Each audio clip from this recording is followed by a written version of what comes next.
Welcome to another video for General Science. In this video we're going to be discussing mechanical advantage and efficiency. So here are the four terms that we're going to look at in this video. Let's go ahead and start off with mechanical advantage. Your textbook definition is it's a number of times that a machine increases the input force. So we're talking about mechanical advantage. In this case we have an example of a simple machine. So you'll notice that there's two positions on this nutcracker, position A and position B. And you'll notice that position A has the ability to apply 7 times more force than the input force. So if we assume that the force that you're applying to the nutcracker is your hand as 1, then you're able to multiply that one force by 7 times by putting it in position A, which is further away from where you're actually applying the force. And then if you look at position B, it's 3 times the amount of force. So it's a little bit closer to where your hand is actually squeezing the nutcracker. So if you imagine trying to break a nut, a walnut, okay, with your bare hand, breaking the shell, it's very difficult, or close to impossible, unless you have the strength to apply enough force to break it. But with this simple machine, you're able to multiply your input force, which is however much force your hand is able to squeeze it. You're able to multiply that force to produce enough to actually break the shell of a walnut, or any other nut for that case.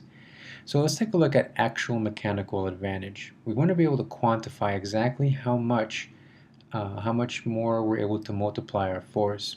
So actual mechanical advantage, AMA, it's a function of the output force divided by the input force. So in our previous example, in position A, okay, well actually the input force, as you can see, is 1, because we assume that it's just 1 by however much force we apply. And then position A is able to multiply our force by 7 times. So then 7 over 1 is 7. So that gives us a quantity of how much actual force we're able to apply, or how much force the machine is able to apply for us. Okay, so let's take a look at another sample of a simple machine. That's the ramp. Okay, an unappreciated simple machine in moving. Okay, so moving objects from the ground to a truck, directly from the ground to the truck, requires an enormous amount of force. Well, I guess it depends on what you're moving, but it requires enough force to overcome all of the gravitational force plus the gravity, the force of gravity. So mass times gravity, right? But when you apply a ramp, okay, a ramp like the one here, okay, that force is able to get distributed throughout the entire ramp. So the longer the ramp, the more distribution that force gets thrown into. But the trade-off with this is that while you're able to pick up, let's say, a box from the ground into the truck, the distance from the box to the truck is a lot less than the distance from the end of the ramp to the truck itself. So there's a trade-off. Your distance does increase even though the amount of force that you need to apply is reduced quite a bit. Okay? So force is distributed throughout the length of the ramp.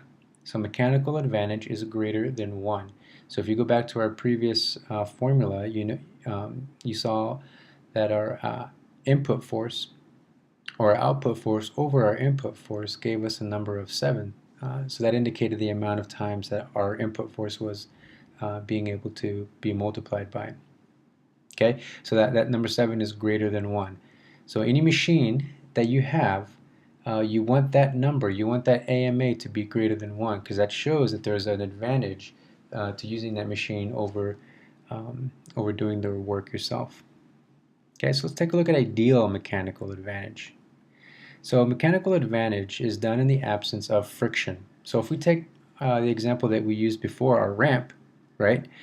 Now ideally, or one of the forces that's always working against you is friction. So when I'm pushing an object up that ramp, you actually have a frictional force that is working against you that you have to overcome in order to push the object up that ramp. Now, ideally, you wouldn't have any friction in any of your machines, okay?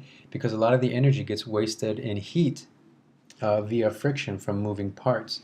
So if I'm moving a box from the ground into that truck, as I'm dragging or as I'm pushing the box up the truck, there's a frictional force between the box and the ramp that's pushing against my force. So if I didn't have any friction on that ramp, it would be ideal because then I could just easily push it up. But the problem is that my feet, for example, as I'm walking up the ramp, my feet need friction in order to not slide down.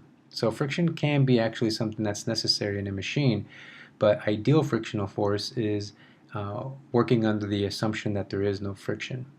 Okay, so actual mechanical advantage of a machine is always less than ideal than mechanical advantage. Okay, so and that's because friction is always present. Okay, so there's always a leakage of energy via friction. So let's talk about efficiency. This leads us right into this. So because there's always some friction, the efficiency of any machine is less than 100%. You're never going to have a machine that is 100% efficient. In theory, that would be called something, what is it? It escapes me at the moment. The machine of perpetual motion. Okay, that's a machine that has 100% efficiency with none of the energy would leak out. Okay, but that's something we can discuss further in class though if that is confusing right now. But either way, just understand that there is no perfect machine. There's always going to be wasted energy via heat, even in the human body.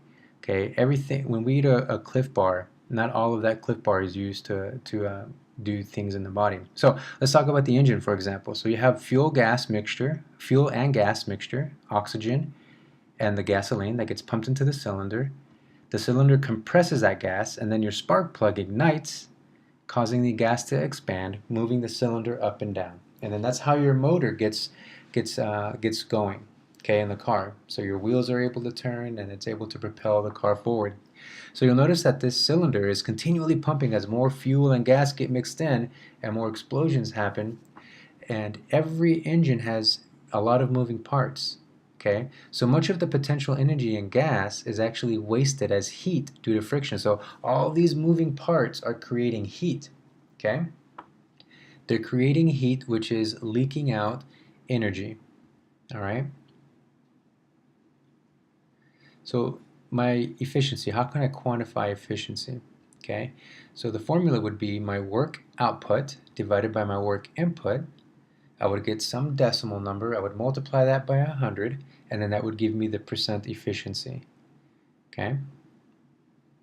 So efficiency can be increased by aerodynamics.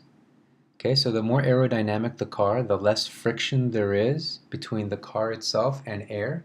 In fact, most of the energy, for example, with this car, you have to put gasoline in it. Most of the energy that is needed to propel this car forward is used to counteract the frictional force of air. So the more aerodynamic the car is, the more efficient it is, and the more money you'll save on gas. Also the engine, going back to our engine analogy.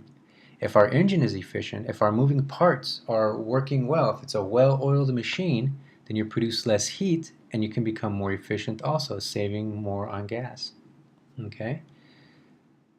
So oil is is a way that you can increase efficiency as well, because that oil lubricates all the moving parts in the engine. Okay, so it permeates through every moving part in that engine, and it reduces the amount of heat that they produce, causing the engine to move more efficiently and burning gas more efficiently, and essentially using the potential energy in gas to actually move the car forward instead of having it leak out as heat.